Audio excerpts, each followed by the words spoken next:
గంటాల రామకృష్ణ గారు. గ్రేటర్ విశాఖలో Anakapalli Bheemili municipalities match చేశాక అసలు గ్రేటర్ విశాఖలో ఇవి ఉన్నాయన్న సంగతే అక్కడ అధికారులు కానీ అందరూ కూడా మర్చిపోయినటువంటి పరిస్థితి అధ్యక్ష.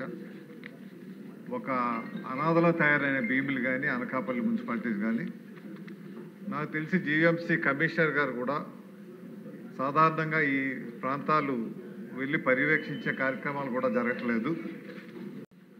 ముఖ్యంగా యూజీడీకి సంబంధించినటువంటి వచ్చింది కాబట్టి ఇప్పటి వరకు గత 5 సంవత్సరాల్లో ఉన్న డ్రైనేజెసే డీసిల్టింగ్ జరగలేదు అధ్యక్ష. పూర్తిగా అక్కడ బ్లాక్ అయిపోయి క్లాగ్ అయిపోయి దీనివల్ల మస్టోమియాస్ ఎక్కువ దోమలు వచ్చి రావడం, ఈ వెక్టర్ బోర్న్ డిసీజెస్కి వైరల్ ఫీవర్స్కి ఎక్కువ అవకాశం ఉంది. తర్వాత ఎస్టీపీ గతంలో జేఎన్యూఎంలో ఎస్టీపీ పెట్టడం జరిగింది. అప్పుడు జైపాల్ రెడ్డి గారు దీంతో 40 కోట్లు ఇచ్చారు. ఇప్పుడు ఆ ఎస్టీపీ కూడా పనిచేయట్లేదు. డ్రైనేజ్ వ్యవస్థ ఎక్కడొక్కడే డీలింక్ అయ్యి ఏవి కూడా కలిసి లేదు.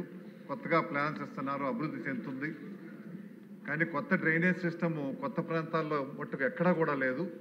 ఇప్పుడు ఒక సమగ్రమైనటువంటి ఒక నివేదిక తయారు చేసి డ్రైనేజ్ సిస్టము పూర్తి స్థాయిలో అటు అనకాపల్లి భీమిలి ఇవన్నీ కూడా కలిసి ఉన్నాయి కాబట్టి వీటికి తయారు చేయాల్సినటువంటి ప్లాన్స్ ఏమైనా ఉన్నాయా, డ్రైనేజ్తో పాటు రోడ్డు ప్లాన్స్ కూడా చేయాల్సినటువంటి అవసరం ఉంది. ఉన్న డ్రైనేజ్ సిస్టమ్ పనిచేయట్లేదు. ఇవి అండర్ గ్రౌండ్ డ్రైనేజ్ అయితే అసలు అనకాపల్లి భీమిలో అసలు లేవు అండర్ గ్రౌండ్ డ్రైనేజ్ సిస్టము. వీటి మీద ఎటువంటి ప్రతిపాదన ఏమైనా మంత్రి గారి దగ్గర ఉందా, ప్రభుత్వం దగ్గర? ఈ ప్రతిపాదనని వెంటనే చేయాల్సిందిగా. వాస్తవానికి అనకాపల్లి భీమిలు కూడా కలపడానికి కారణం కూడా మెట్రో రైల్ సిస్టమ్ విశాఖపట్నంకి రావాలనేటువంటి ఆలోచనతో అప్పుడు విశాఖ జనాభా సరిపోదు కాబట్టి అనకాపల్లి భీమిలి కూడా కలిపి అప్పుడు మెట్రో రాయడానికి కేంద్రం నుంచి వైబిలిటీ గ్యాప్ ఫండింగ్ వస్తుంది కాబట్టి మెట్రో పెట్టాలనుకున్న దురదృష్టవశాత్తు ఆ మెట్రో కూడా ఇప్పటివరకు కార్యరూపం దాల్చలేదు. గత ప్రభుత్వం అయితే పూర్తిగా చెత్తబుట్టలో పడేయడం జరిగింది.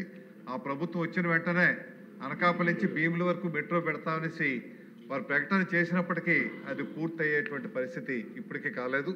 ఇక డ్రింకింగ్ వాటర్ విషయానికి వస్తే విశాఖపట్నానికి అప్పుడు చంద్రబాబు నాయుడు గారి హయాంలో ఉన్నప్పుడు డ్రింకింగ్ వాటర్ ఏదైతే ఎత్తిపోతల పథకం గోదావరి నుంచి తీసుకొచ్చారో 5 టీఎంసీ, దాని తర్వాత ఒక చుక్క నీరు కూడా అదనంగా విశాఖ త్రాగునీరుకి అవకాశం కల్పించలేదు. కాబట్టి పోలవరం లెఫ్ట్ కెనాల్ పూర్తి చేసుకొని అక్కడి నుంచి అందులో ఉన్నటువంటి కనీసం మన ముఖ్యమంత్రి గారు విశాఖపట్నం పర్యటన వచ్చినప్పుడు లెఫ్ట్ కెనాల్ విజిట్ చేయడం జరిగింది.